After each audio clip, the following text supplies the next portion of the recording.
하나님은 우리를 향한 위대한 꿈과 목표를 갖고 계십니다. 그것은 우리를 아들의 형상으로 만드시는 것입니다.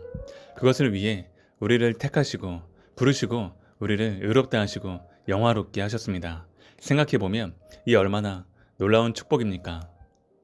예수 그리스도의 구원을 받은 자들, 성령으로 말미암아 거듭난 자들, 이 세상에 어떤 것도 그리스도의 사랑에서 끊을 수 없다고 믿는 자들, 이들이 바로 예수 그리스도의 모습을 가진 사람입니다. 그는 종일 주를 위하여 죽임을 당하는 삶을 삽니다. 그는 도살당할 양 같은 모습으로 삽니다. 손해를 보지 않으면 다른 사람이 이익을 볼 수 없습니다. 내가 손해를 봐야 누군가가 이익을 봅니다. 내가 이익을 추구하면 누군가는 손해를 보게 되어 있습니다. 그리스도인은 손해를 보는 사람입니다. 그리스도인은 당하는 사람입니다. 이런 사람이 어떻게 성공하겠습니까? 세상 사람은 바보라고 손가락질하며 조롱할 것입니다. 건드려도 괜찮다고 생각할 것입니다. 세상에서는 바보 같고 당하는 사람 같지만 하나님을 신뢰하고 의지하며 끝까지 가는 사람들에게 그분은 승리의 면류관을 주시고 개선가를 부르게 하십니다. 그들은 하나님으로부터 넉넉히 이기는 축복을 받습니다. 이것이 바로 사도 바울이 믿음의 정상에 올라가서 외쳤던 메시지입니다. 고난을 두려워해서는 안 됩니다. 환난과 역경과 모든 핍박을 두려워해서도 안 됩니다. 배고픔과 헐벗음을 위협과 칼을 두려워해서도 안 됩니다. 우리가 믿음으로 계속 나아가기만 한다면 약한 것 같은데 강하고 죽는 것 같은데도 살고 없는 것 같지만 있고 불가능한 것 같지만 가능한 하나님의 역사를 경험하게 될 것입니다. 믿음에는 순교의 정신이 담겨 있습니다. 모든 것이 패배한 것처럼 보이지만 죽음 뒤에 사랑과 용서의 기적을 낳고 궁극적으로 부활의 승리를 안게 하는 믿음이 있습니다. 패배가 승리요, 순교가 부활임을 보여주는 믿음이 바로 순교자의 믿음이요. 이것은 믿음에서 절정이라고 말할 수 있습니다. 순교자들이 받는 고문 중에는 톱으로 켜는 고문도 있었습니다. 전승에 따르면 이사야 선지자가 므낫세 왕에 의해 톱으로 켜 죽임을 당했다고 합니다. 성경에는 기록이 없지만 수많은 사람이 예수님을 믿는다는 이유 때문에 톱으로 켜서 죽임을 당했던 역사가 있습니다. 이런 것들이 순교자가 겪어야만 했던 시험이었습니다. 이런 상황을 예수님처럼 앞서간 순교자들처럼 묵묵히 감당해낼 때 믿음의 기적을 보게 될 것입니다.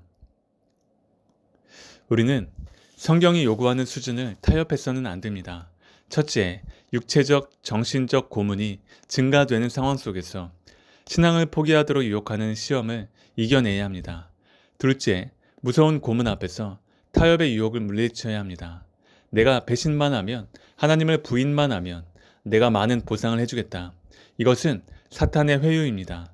이런 회유에 타협하거나 포기해서는 절대 안 됩니다. 세상은 이런 믿음의 사람들을 감당치 못했습니다. 죽기로 결정한 사람은 두려울 것이 없습니다. 세상에서 가장 무서운 사람은 죽기로 작정한 사람입니다. 세상은 이런 믿음의 사람들을 감당치 못합니다. 이런 믿음을 가졌다면 가족을 구원하는 것이나 한국을 변화시키는 것은 문제가 아닙니다. 이런 믿음이 없다는 사실이 문제입니다. 우리가 구원받은 것은 예수님의 죽음 때문입니다. 기독교의 탄생은 12사도의 순교가 있었기에 가능했습니다.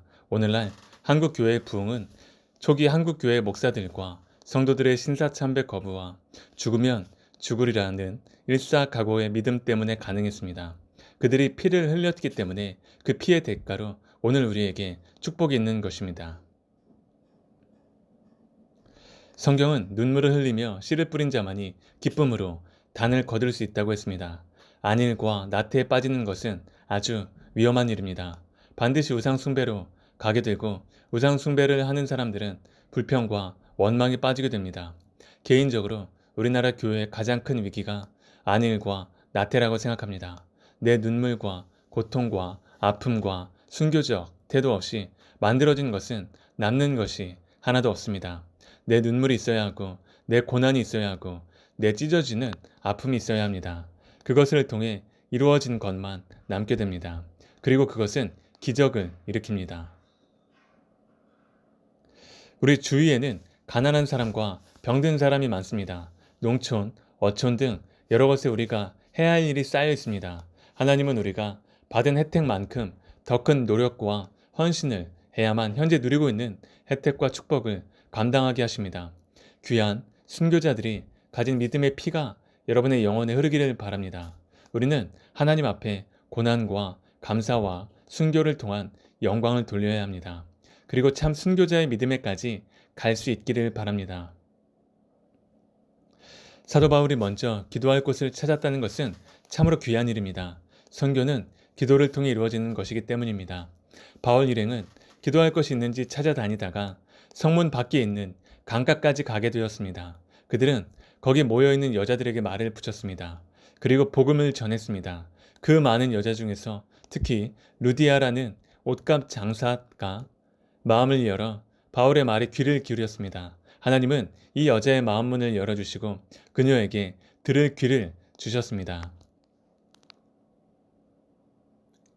만약 예수님을 믿지 않아도 선을 행해서 구원받을 수 있다면 무엇하러 생명을 걸고 모든 것을 포기한 채 전도하러 가겠습니까? 우리가 말하는 전도는 정복을 뜻하는 것이 아닙니다. 십자군의 최대 실수가 여기에 있습니다. 우리는 다른 민족이나 종교를 정복하러 가는 것이 아닙니다. 단지 예수 그리스도의 이름을 전하기 위해 가는 것입니다.